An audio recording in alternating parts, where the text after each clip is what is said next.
Di lang ang girls ng GMA at View Philippines Collab Series ang nagpapatunay sa salitang slay, kundi pati ang boys na kasama nila sa series. Dagdag sa init ng panahon ang sizzling hot photos by the beach ni Zach Derek Monasterio while flexing his toned abs. Giving main character energy din si Derek na nahook sa deep sea fishing. Kasama pa niya ang kanyang real-life girlfriend na si El Villanueva. 50 meters. Yung pinauna namin pangingisda, nakahuli agad kami ng sobrang laki.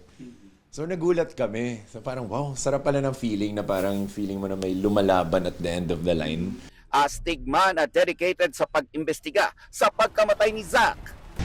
Di rin papahuli sa pagiging fitspiration sina Detective Juro played by Royce Cabrera at ang kanyang katandem na si Nikki Ko. Si Jay Ortega naman, tumakbo sa bagong era ng fitness. Yung left knee ko kasi nagkaroon ako ng MCL way back.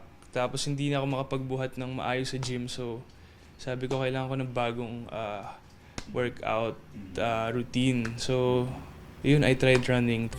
Meanwhile, si Gil Cuerva is in his discipline era. Learning is his new addiction. Parang we feel like we start to know a lot of things in life. For me, it's refreshing to be in a sport where you don't know anything.